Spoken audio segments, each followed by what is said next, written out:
Coconut Podcast présente pour son 5e anniversaire Coconut Podcast sur la route. Été 2025. Région visitée l'Estrie, Sherbrooke, Quatico.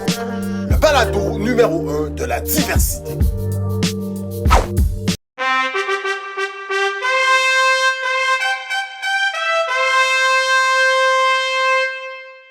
Mesdames, Messieurs, bonjour, Koué.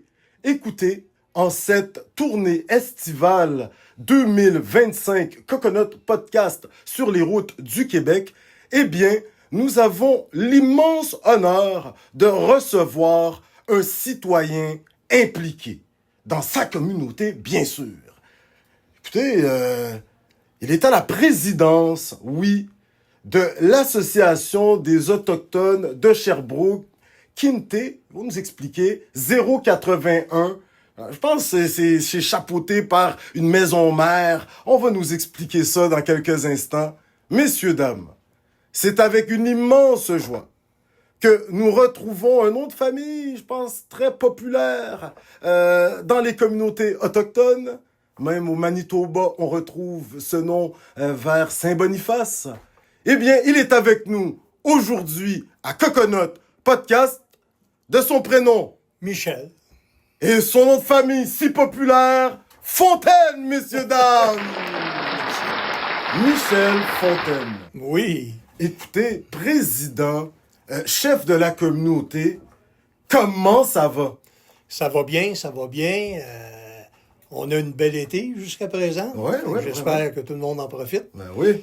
Et là-dessus, je vais saluer vos auditeurs. Ben merci de nous recevoir, surtout dans votre magnifique région, l'Estrie, pour certains, les cantons de l'Est, même pour d'autres, dans la langue de Shakespeare, Eastern Township. On est dans ville de Sherbrooke. Votre association elle s'intéresse beaucoup aux Autochtones vivant hors réserve. Pouvez-vous nous en parler un petit peu? Sherbrooke, 081, Kinteh, on vous écoute. Bon, premièrement, on est affilié à l'Alliance autochtone du Québec. Exactement. L'Alliance autochtone du Québec, c'est un regroupement qui a pris naissance dans les années 70 Quand même. par M. Moore, qui était autochtone lui-même, de la nation algonquin, et qui sentait, il vivait à l'extérieur d'une réserve. Fait qu'il sentait que ses droits, il n'y avait pas de droits, qu'il n'y avait rien, puis que plus que ça allait, plus qu'il y avait des problèmes de reconnaissance à plusieurs niveaux. Fait qu'il s'est associé avec des hommes et des femmes autochtones, puis ils ont formé l'Alliance Laurentienne, représentant les Métis et les Indiens non inscrits, qui a changé de nom au courant des années 70, là, je ne sais pas exactement la date, pour s'appeler l'Alliance autochtone du Québec. Excellent. Fontaine, les Métis... oui. Il y a même un chef des Premières Nations qui s'est appelé Fontaine, qui venait, je pense, du Manitoba. Phil Fontaine. Bon, voilà. Non, c'est ça. Nous, on représente les Indiens inscrits. Pour bien comprendre c'est quoi un Indien inscrit, c'est un Indien qui est reconnu en vertu de la loi. Puis il faut se rappeler que la loi sur les sauvages, à l'époque, qui était faite... Une loi fédérale, ça, là. En 1867. L'Amérique du Nord britannique. C'était pour, justement, qu'il n'y en ait plus d'Autochtones, pour les assimiler complètement. Fait qu'à partir de là, écoutez, il y a beaucoup de gens qui ont, pour une raison ou pour une autre, qui ont quitté les réserves. Puis, il faut se rappeler qu'à cette époque-là, les gens qui étaient sur les réserves, ils n'avaient pas le droit de parler leur langue. Ils n'avaient pas le droit de pratiquer leur culture, de maintenir leur tradition. Il fallait qu'ils soient des bons petits Canadiens. Fait que quand tu n'étais plus sur une réserve... On était, soi-disant, civilisés de force, là. Tu n'avais plus de droit. Tu n'avais même pas le droit de te prétendre autochtone. Mais encore aujourd'hui, pour pouvoir bénéficier de toutes ces mesures au niveau fiscal, par exemple, si tu ne résides plus sur la réserve, tu perds un peu ce privilège? Oui, ils perdent. Il y a des privilèges. Je n'appellerai pas ça des privilèges. Il y a des droits qui s'appliquent plus. Mais le problème n'est pas là. Le problème, cette loi-là, elle devrait être déchirée. Elle devrait être remplacée par une loi où est-ce qu'il y a une reconnaissance de tous les peuples autochtones. Parce que nous, on vit sur qu'est-ce qu'on appelle originalement l'île à la tortue, qui englobe l'Amérique du Nord au complet. Fait qu'il n'y a pas de frontières. Fait qu'on a, exemple, dans la communauté autochtone de Sherbrooke, on existe depuis plus de 50 ans. Fait qu'on a quand même un bagage en arrière. Et on a eu des difficultés avec le gouvernement provincial, puis on a encore des difficultés avec le gouvernement provincial qui veut absolument pas reconnaître les Autochtones hors réserve. C'est-à-dire, est-ce que puis vous avez notre la chance, association. Oui. Et ça, c'est un problème. Nous, on a une reconnaissance au niveau fédéral avec le Congrès des peuples autochtones. Le Congrès des peuples autochtones, c'est une organisation autochtone qui est pan-nationale. Puis à partir de là, il y a un affilié par province ou territoire qui est affilié au Congrès des peuples autochtones.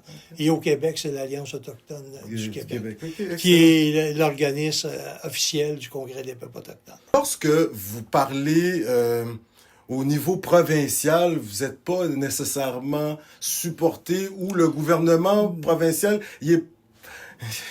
il pourrait travailler davantage là, pour la reconnaissance des Autochtones vivant hors réserve. Avez-vous adressé ces doléances au ministre, M. Yann Lafrenière? On a adressé des doléances à plusieurs occasions.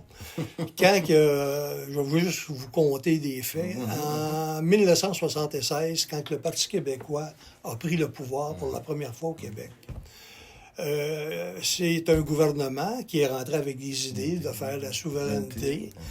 Et à ce moment-là, il savait qu'avec les Autochtones sur son territoire, qu'il y aurait probablement des problèmes. Parce que les Autochtones, c'est de juridiction fédérale. À ce moment-là, le gouvernement de M. Lévesque, à l'époque, a rencontré toutes les organisations autochtones qui existaient et on faisait partie de la délégation. Donc l'Alliance. L'Alliance était là, était présente avec les Wendat, avec les Algonquins, avec tous les peuples autochtones. On était là présents, on a participé à l'ensemble des discussions. Et quand la loi a été finalement adoptée, on a été comme... un peu tassé. On a été mis de côté. Ça, c'est un problème. Parce que... il n'en voulait pas. Là. Je ne parle pas du gouvernement du Parti québécois en particulier. Je parle d'ensemble des gouvernements dans l'histoire. Les Autochtones, ils nous ont tassés tout le temps. Mais y a-t-il une raison pour laquelle ils ne voudraient pas reconnaître entièrement les droits, les mêmes, des Autochtones vivant hors réserve? Je veux dire, par le sang, ils sont autochtones, métis, peuple inuit. Pourquoi ne pas les reconnaître? C'est-tu une question de budget? Ils vont-tu nous avancer le déficit? C'est une question sûrement de budget, puis c'est une question aussi d'assimilation. Le gouvernement, quand il a fait sa loi en 1867, les amendements qu'il y a eu par la suite au gouvernement fédéral, à chaque fois qu'il y a eu un amendement qui a fait en sorte de donner un droit aux Autochtones, c'est pas un cadeau du gouvernement, c'est qu'il y a eu des batailles, des luttes, pour être capable d'arriver à faire modifier la loi. Et autre chose, si on a appris avec le temps, on a travaillé avec les outils qu'on avait des en Blancs, main, et on s'est servi aussi des cours. Puis quand il y a eu des décisions, on a réussi à faire donner des droits par des décisions de la Cour. Puis normalement, au niveau autochtone, quand il y a une décision, ça se rend toujours à la Cour suprême. OK. Ouais, parce que le gouvernement, la couronne porte un appel ou la partie défenderesse. Là, il y a une demande d'appel qui est faite de l'une ou l'autre des deux parties. Si l'appel est accordé, puis il y a une décision qui est rendue, puis il n'est pas favorable à l'une des deux parties, on demande à la Cour suprême d'entendre. Et la dernière fois qu'on y a été organisation, c'est un dossier qui a pris 18 ans. on a eu un chef qui était formidable, qui était Henri Daniel. OK. Henri Daniel, c'est un métis de l'Ouest, OK. puis qui trouvait aberrant la façon que le gouvernement traitait les métis en général, parce qu'il n'y avait pas de reconnaissance des métis, puis il n'y avait pas de reconnaissance pour les Autochtones qui vivaient hors du contexte des réserves. Fait qu'il a brossé la cage à plusieurs niveaux. Puis il a décidé, à un moment donné, avec les aviseurs légaux, de porter la cause devant les tribunaux. Fait que la cause a commencé en Ontario. Ça a pris 18 ans. Puis quand la décision finale a sorti de la Cour suprême, il était mort, Henri Daniels. C'est-à-dire, des fois, les luttes sont longues, longtemps. Mais son garçon était là. Ah, ben. Et la décision a finalement reconnu que le gouvernement fédéral était fiduciaire des Autochtones et des Indiens non inscrits et des Métis. Ça veut dire qu'ils ne pouvaient plus, là, se garocher à la balle, envoyer ça aux provinces, les provinces au fédéral. Là, il y a quelqu'un qui a la balle. Et suite à ça, on avait signé préalablement, avant, avec le Congrès des peuples autochtones, des accords politiques avec le gouvernement fédéral. Le dernier accord politique qui a été signé, c'est en 2018, suite à la décision qui a eu lieu en avril 2016 de la Cour suprême. Fait que, puis on est toujours en train de négocier au niveau des items qui ont été convenus en 2018 dans l'accord politique. Mais c'est ça quand tu es autochtone. C'est des vies de bataille pour être capable d'avancer. D'un petit pas. Un petit pas. Mais quand on avance d'un petit pas, on est fier, puis on veut le conserver. Puis le problème qu'il y a, c'est que le gouvernement a réussi à diviser les différents groupes autochtones. Parce que les groupes autochtones, c'est à partir des années 60 à peu près. Il y avait des réserves. Puis les réserves, sur une réserve, il y a un conseil de bande. Le conseil de bande, c'est pas nous autres. C'est imposé par la loi. Donc, on n'a jamais eu de conseil de bande. Conseil des sages, peut-être, plus? C'était pas des conseils de sages. C'était la plupart des peuples autochtones, de la façon que ça fonctionnait, c'était des chefs héréditaires. Intéressant. Et ça transmettait. Et advenant que ça ne fait pas d'affaire, ben, il pouvait avoir un changement. Mais normalement, parce que les peuples autochtones, il y avait un gros respect. Ce respect-là s'est perdu avec l'assimilation. Hey, quand tu te fais taper sur la tête, tu n'as pas le droit de parler ta langue, tu n'as pas le droit de pratiquer ta culture, tu n'as pas le droit. Puis il faut que tes traditions. Non. C'est ça, à un moment donné, là. Ça a fait son bout de chemin. Ça a fait son bout de chemin. Puis, je pense que. Puis, quand l'homme blanc est arrivé ici, qu'est-ce que les gens ne peuvent pas réaliser? Puis, c'est pas dit souvent. Puis, je vais profiter de l'occasion pour le dire. Les hommes autochtones ont été mal perçus par les Européens à l'époque. Parce que souvent, dans les peuples autochtones, la femme avait beaucoup de place. Puis elle participait à beaucoup de choses. C'est un matriarcat, là. Puis elle prenait des décisions. Comparativement c'était égal à égal. aux sociétés européennes. Oui, où ce que la femme n'était pas... Fait que quand ils sont arrivés ici, puis ils ont vu, ça ne va pas de bon sens, un autochtone, que la femme prend des décisions, puis c'est elle qui va gérer telle situation. Fait qu'on a été tout de suite... tassés. Oui, écartés au niveau de notre mentalité. Qui était une mentalité de respect et d'égalité entre les et de responsabilité. Ben oui. OK. Intéressant. Mais là, on a quand même un exemple au Québec avec M. Bernard Landry. Vous me voyez venir. La paix des braves avec nos frères et sœurs CRI. Le gouvernement du Québec, bon, ça a quand même pris du temps afin que les CRI arrivent à cette entente. Mais... n'est-ce pas là une lueur d'espoir afin de se dire, à un certain moment, le gouvernement du Québec, on va tomber sur un dirigeant, une équipe qui vont vouloir régler cette situation d'Autochtones vivant hors réserve? La question est à vous. On vous écoute, M. Fontaine. Moi, je pense que le gros problème, c'est un problème pas juste de gouvernement, c'est un problème d'éducation. Et puis, la politique, là... Quand les gens font de la politique, nous, au Canada, puis ces territoires, on est peut-être 5 à 6 % de la population canadienne. Fait que notre pouvoir politique est très minime dans la balance. OK.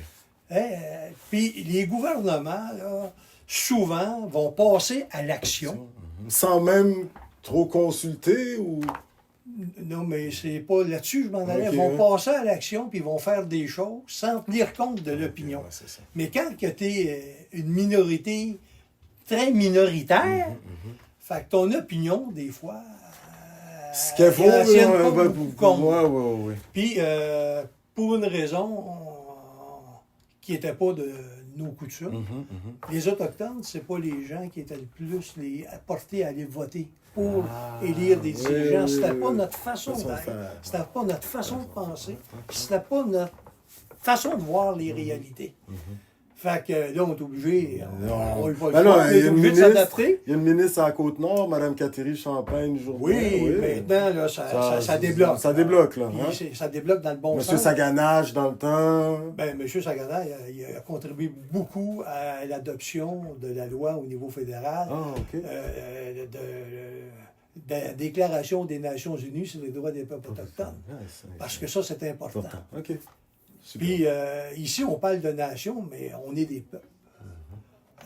Puis il y a autant de différences entre des Wendat qui peuvent en avoir avec les Abénaquis, puis les Abénaquis, les Atikamekw, puis les Atikamekw avec les Inuits, puis les Inuits.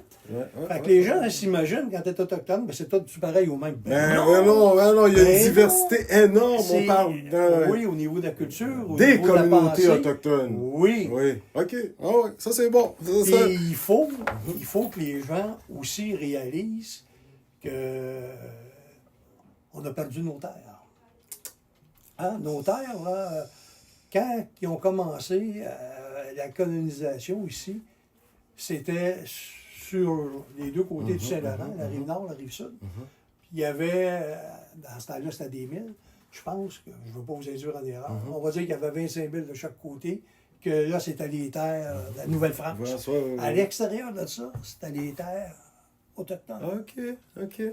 Quand même, hein? Mais les compagnies forestières, les compagnies minières, ils tassaient, puis ils ont poussé, puis on n'existait plus, là. My God, je vous aimerais comme prof, vous, my God, incroyable.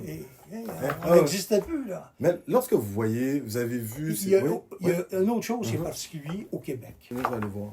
Okay. Il y a quelque chose de particulier au Québec. Au Québec, avec la religion catholique, qui était la religion dominante à l'époque, tu avais une création de villages.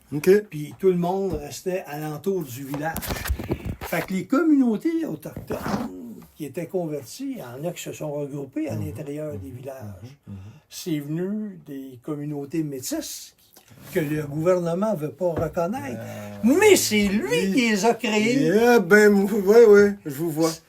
Et l'autre problème qu'on a, puis ça c'est drôle, ça. Quand j'en parle, ça vient me chercher parce que ça fait mal encore. Tu as beaucoup de parents autochtones qui ne disaient pas à leurs enfants qu'ils étaient des autochtones. Pour pas qu'ils vivent qu'est-ce qu'ils ont vécu au niveau du manque de respect, du racisme à leur égard, des préjugés. Ils n'en parlaient pas qu'ils étaient autochtones. Il y a des gens dans notre communauté qui ont découvert qu'ils étaient autochtones il y avait 55 ans. Moses. Puis aujourd'hui, ces gens-là, ils ont leur carte fédérale, ils sont statués. Quand même. Au fédéral, ça veut dire qu'il y a un travail qui se fait, là. Voyez-vous comment que ça pouvait être mis de côté? Parce que les parents, beaucoup de parents, puis c'est beaucoup de cas des gens de notre communauté, qui ont vécu toute je dirais, je ne veux pas employer le mot raciste, là, mais la discrimination. Oui, la discrimination totale, tout le temps. Puis les préjugés. Hey, t'es autochtone, tu es un sans-cœur, tu ne vas pas travailler. Ça, je pense qu'on est rendu à un autre ère. Il y a eu 2 grosses commissions d'enquête au Canada. Il y en a eu plus que ça. Mais il y a eu la première, suite à la crise des Mohawks. Oui. Puis, à ce moment-là, il y a eu la commission royale d'enquête sur les peuples autochtones, où est-ce qu'ils ont travaillé fort pour arriver à trouver des solutions pour faire accepter. Avez-vous fait des Nous, on a participé. Oui, il y a des mémoires, oui, la communauté a participé, okay. l'Alliance a participé, bon, le Congrès des peuples autochtones a participé, okay. Et sur toutes les recommandations qui ont été émises par la commission d'enquête. Qu'est-ce qu'il dit? Zéro qui ont été retenus. Et à ce moment-là, on parlait des pensionnats autochtones. C'est-à-dire, il y a un travail à faire. Là, un travail d'éducation. Mais ça, c'est là que j'arrivais. Travail d'éducation, on a vu un peu avant le Black Lives Matter, ce mouvement un peu pré-pandémie, début de la pandémie, où il y a des gens qui revendiquaient pour les peuples noirs. Mais un petit peu en même temps, un petit peu avant quand même, Idle No More. Tu sais, je veux dire, on a vu les jeunes Canadiens des communautés autochtones se mobiliser. Je pense à Mélissa Moulin-Dupuis qui était très impliquée là-dedans, afin de revendiquer, mais il y a un travail d'éducation dans cette revendication. Vous, lorsque vous avez vu que les plus jeunes prenaient un peu le flambeau de M. Michel Fontaine, ça vous a dit quoi là, au niveau national, pan-canadien? Là? Au niveau du Congrès des peuples autochtones, on était très fiers qu'il y ait des gens qui se lèvent. Parce que c'est là. C'est là qu'il faut que ça se passe. C'est pas avec nous autres. Nous autres, vous avez donné. Notre génération, on a fait ce qu'on a pu. Puis je pense que les jeunes sont plus équipés pour être capables d'aller plus loin, puis rendre les peuples, les différents peuples autochtones, ensemble. Moi, l'objectif le plus grand que j'aurais, c'est que nos enfants, nos petits-enfants autochtones puissent vivre avec les allochtones dans le respect, la dignité, la paix, puis en collaboration. Pas pire. Je pense que ça fera en sorte de calmer bien des affaires. Mais on a beaucoup de chemin à faire. Beaucoup de chemin à faire. De façon... et comme nous, là, on n'est pas sur une réserve. On a beaucoup de gens qui c'est la 5e, la 6e, la 7e génération. Et il y a même des nations autochtones qui disent « Hey, c'est pas des Autochtones! Ils sont 5e, 6e, 7e génération. Ils appliquent la loi du gouvernement fédéral à notre égard. » Pourquoi? C'est une question de donner, la répartition de... Il y a une assiette. Et cette assiette-là, la part du... au lieu de penser qu'on peut la faire augmenter, il y en a qui pensent qu'ils vont se faire diminuer. C'est fou, ça, pareil. Dans les autres provinces, est-ce que les Métis ont les droits que revendiquent les Métis du Québec, par exemple?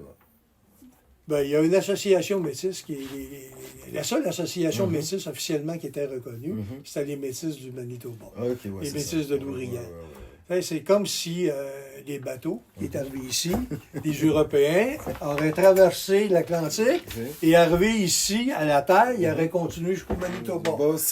Puis au Québec, il n'y en a pas eu. Non, il n'y a pas de métis. Au Brunswick, il n'y en a pas eu. Il n'y a pas de métis dans l'Est. Non, c'est tout. Mais ça, la décision de la Cour suprême a quand même trouvé une solution, ça, dans le sens suivant. Il y a une décision, c'est la décision Powell, qui est une décision de la Cour suprême, l'arrêt Powell en Ontario, qui définit les critères pour être reconnu comme un métis. Ici, ces critères-là au Québec sont difficilement applicables, comme je te disais tantôt, en vertu de la façon que c'était fait. Avec l'Église catholique, les villages, les villes, tout le monde attaché là. À un moment donné, là, tu voulais sortir de la réserve, le fonctionnaire pouvait te donner un lapin de terre, puis là, tu n'étais plus indien, tu étais un cultivateur. On a voulu nous ôter notre identité. Et c'est rendu que notre identité, même nos semblables, nos frères et nos sœurs, veulent nous enlever notre identité. On est rendu très, très loin, là. Il y a un mot pour ça, là. L'acculturation, non? Non. Oui, allez-y. Ouais. Parce que c'est vraiment intéressant de voir que la lutte n'est pas terminée, elle ne fait que commencer, là. Ben oui. C'est tabarnoune, hein? Donc, vraiment, là, incroyable. Ouais. Oh, oui, incroyable. C'est vraiment... Wow. À cause que je vais trouver. Là, Et pour terminer, est-ce qu'il y a des activités que vous faites pour garder un lien tricoté serré entre les différents autochtones de la région des cantons de l'Est, de l'Estrie, afin qu'ils puissent se retrouver, échanger, parler de quelques petits problèmes de la vie de tous les jours? Excuse. Oui. C'est de la violence latérale que je cherche. La violence latérale. La violence latérale, c'est faite par des gens de même peuple envers leurs semblables. On reproduit ce qui nous a été donné. Qu'est-ce qu'on a subi. Puis c'est un gros problème au niveau des Autochtones. C'est un gros problème. Les Premières Nations versus les gens comme nous. Les gens comme nous versus d'autres groupes. Si on pourrait réellement être tous dans la même objectif, ça, tout le monde ensemble, je pense qu'on pourrait avancer beaucoup plus vite. Il y a un qui avait réellement une pensée là, qui pouvait réconcilier l'ensemble, puis qui pensait comme ça, c'est Max Gros-Louis. Ah oui. Wendac, Max. Bien sûr, Max, lui, tout le monde. Tout le monde, il avait le sentiment de reconnaissance de tout le monde. Puis il savait que plus que ton nombre est important, plus que tes revendications peuvent porter. Le fait de vous être regroupés, de revendiquer en regroupement, en alliance, ça c'est intéressant. Pour terminer, est-ce qu'il y a des activités, c'était ça ma question tantôt, y a-t-il des activités que Sherbrooke 081, la section ici de l'Alliance, est-ce qu'il y a des activités que vous mettez en place afin de garder le lien tricoté serré entre les différents peuples autochtones, puis même d'échanger sur des petits problèmes de la vie? On vous écoute? Mais moi, j'aime ta question. Depuis 3 ans, on a organisé là, 200 événements. Ah. Ça veut dire de l'enseignement culturel. Nous, on ne parle pas d'un peuple en particulier, on parle d'Autochtones. Parce que juste à Sherbrooke, à l'intérieur de la communauté, on a, je ne veux pas t'induire en erreur, 14 peuples autochtones différents. Présents. Oui, il y en a qui viennent de l'Ouest, il y en a qui viennent des États-Unis, il y a les peuples autochtones du Québec. Fait que, oui, on fait des événements culturels. Premièrement, nous, on souligne tous les ans la journée nationale des peuples autochtones. Cette année, on va souligner, la semaine prochaine, la journée internationale des peuples autochtones, le 9 mai. On souligne le 30 septembre, la journée de réconciliation. Pas des activités. On a des événements sur 3 jours. La première journée, on invite le public, les membres de la communauté. On confectionne un petit objet qu'on va remettre lors de l'activité du 30. Le 29, on a une conférence. Un conférencier autochtone. Cette année, c'est Benoît Sioui, Wendac, qui va venir faire la conférence. Puis le 30, c'est le recueillement, la commémoration pour les enfants autochtones disparus, puis les survivants, leurs familles, puis leur nation. Fait qu'on est impliqué, puis on s'implique énormément. Puis, qu'est-ce qu'on tente de faire? On a instauré, c'est sûr, des cours de langue autochtone, mais étant donné qu'on a beaucoup de peuples, c'est une grosse mission. Oui, puis on marche par consensus. On ne va pas imposer. Là.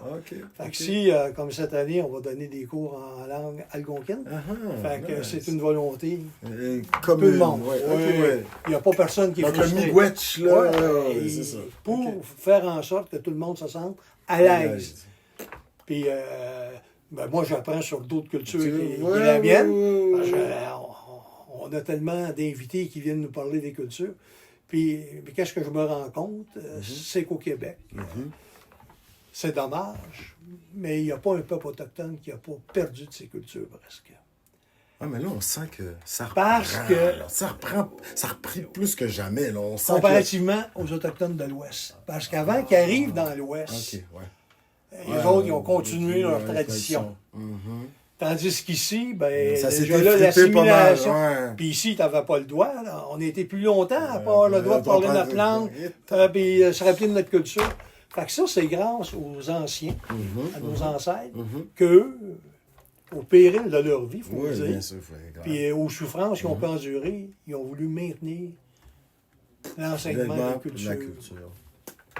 Incroyable. Toute une entrevue. Pour terminer, Monsieur Michel Fontaine. Un Montréalais là, du 514 qui aimerait venir visiter votre belle région de l'Estrie. Quelques activités que vous lui recommanderiez. À la pêche, un petit lac là, où vous êtes sûr de retourner avec un sac de poissons plein, là, en respectant les quotas, bien sûr. Mais on vous écoute. En Estrie, on a, puis à Sherbrooke, entre autres, on a le Parc des Nations. Oh oui. Le Parc des Nations, juste le nom. Juste Le nom, là. Le lac des Nations aussi, Ouais. ouais. C'est rassembleur, Ouais. puis c'est pas péjoratif, Non, puis non, tout le monde se sent bienvenu. C'est pas un nom qui va faire l'éloignement des gens.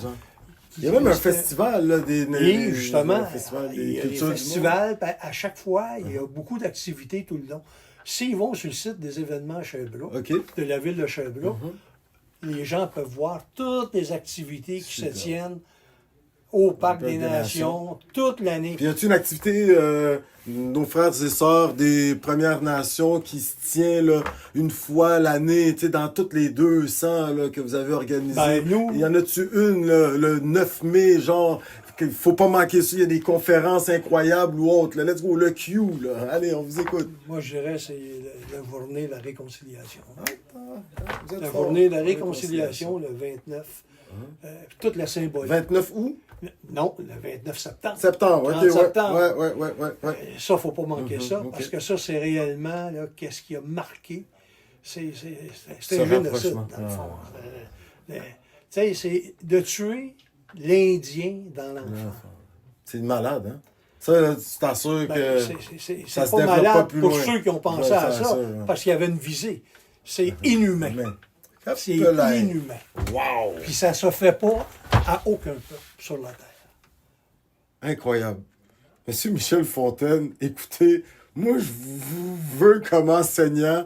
On va vous faire connaître là, dans nos petits réseaux à Montréal. Venez donner des conférences. Vous avez un discours frais, une lecture vraie. Ouf!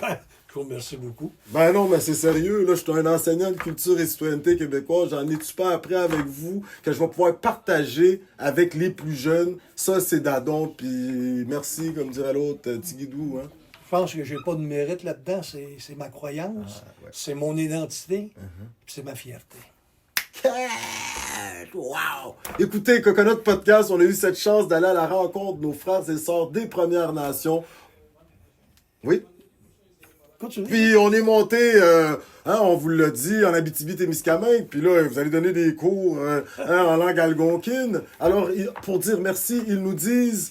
Miigwech! Ouais. La seule chose Ouais. que je veux préciser, Oui, allez-y. nous, quand on parle de Premières Nations, au Canada, il y a 5 groupes qui sont reconnus. Ah, OK.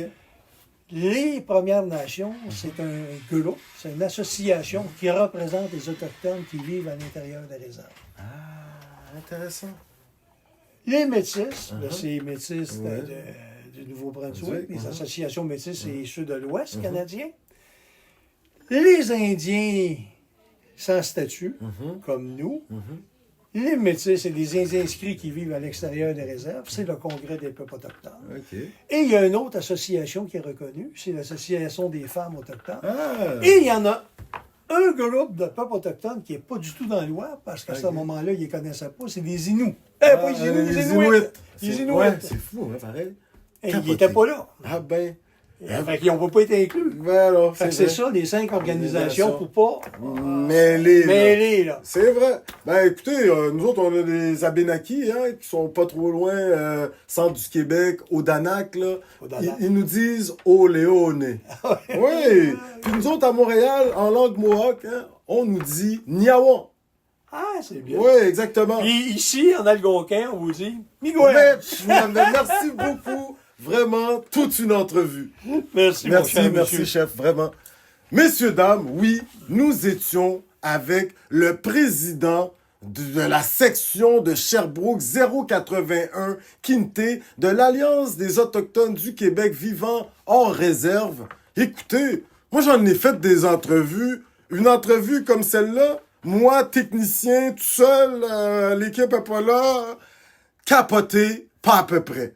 Écoutez, on est dans la région de l'Estrie, été 2025. Moi, vous dire, vous gagnez à visiter cette région. Le savoir, y est présent à l'Université de Sherbrooke, nos grands chefs ici. La connaissance, ils l'ont, messieurs, dames. Puis merci de l'avoir partagé avec Coconut Podcast. Ça m'a fait plaisir. Merci. Mais ouais.